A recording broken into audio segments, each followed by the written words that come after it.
నమస్కారం. జీవన స్రవంతికి స్వాగతం. హిమాలయాల ఒడిలో సముద్ర మట్టానికి 16,000 అడుగుల ఎత్తున ఒక అందమైన సరస్సు ఉంది. ఏడాది పొడవునా మంచుతో నిండి ఉండే ఈ సరస్సు పేరు రూప్కుండ్. కానీ వేసవి కాలంలో మంచు కరిగినప్పుడు అక్కడ కనిపించే దృశ్యం చూస్తే ఎవరికైనా వెన్నులో వణుకు పుట్టాల్సిందే. ఆ సరస్సు అడుగున వందల సంఖ్యలో మనుషుల అస్థిపంజరాలు కనిపిస్తాయి. అందుకే దీన్ని ప్రపంచవ్యాప్తంగా స్కెలిటన్ లేక్ అని పిలుస్తారు. 1942లో ఒక ఫారెస్ట్ రేంజర్ ఈ అస్థిపంజరాలను మొదటిసారి గుర్తించారు.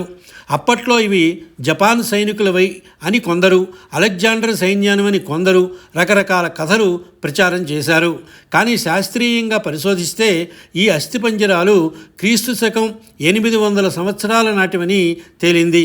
అంటే సుమారు 1200 ఏళ్ల క్రితం వందలాది మంది ఇక్కడ ఒకేసారి మరణించారు. మరి అంతమందిని ఎవరు చంపారు? యుద్ధమా లేక ఏదైనా అంటువ్యాధా? శాస్త్రవేత్తలు ఆ ఎముకలను పరిశీలించగా వారి తలల మీద బలమైన గాయాలు ఉన్నట్లు గుర్తించారు.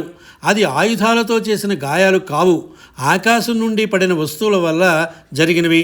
ఒక పురాణ గాథ ప్రకారం కనౌజ్ రాజు తన పరివారంతో కలిసి నందాదేవి దర్శనానికి వెళుతుండగా దేవతాగ్రహం వల్ల భయంకరమైన వడగండ్ల వాన కురిసింది. క్రికెట్ బంతి పరిమాణంలో ఉన్న మంచుగండలు ఆకాశం నుండి తూటాల్లా పట్టడంతో తలదాచుకోవడానికి చెట్లు కూడా లేని ఆ ప్రాంతంలో వందలాది మంది అక్కడికక్కడే ప్రాణాలు వదిలారు. ఆశ్చర్యకరమైన విషయం ఏమిటంటే అక్కడి అతి శీతల వాతావరణం వల్ల ఇప్పటికీ కొన్ని అస్థిపంజరాలకు వెంట్రుకలు, మాంసం కూడా అలాగే ఉండడం గమనార్హం. ఆధునిక విజ్ఞాన శాస్త్రానికి కూడా ఈ సరస్సు ఇప్పటికీ ఒక సవాలుగానే మిగిలిపోయింది. ప్రకృతి ఎంత అందంగా ఉంటుందో ఒక్కోసారి అంత భయంకరంగా కూడా మారుతుందని రూప్కుండ్ సరస్సు మనకు గుర్తు చేస్తుంది. ఇప్పటికీ సాహస యాత్రికులు ఈ సరస్సును చూడడానికి వెళుతూ ఉంటారు. కానీ ఆ అస్థిపంజరాలను చూస్తే మాత్రం ఒక తెలియని నిశ్శబ్దం ఆవరిస్తుంది.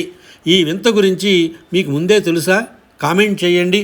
మరిన్ని వింతల కోసం జీవన స్రవంతి ఛానల్ని ఇప్పుడే సబ్స్క్రైబ్ చేసుకోండి.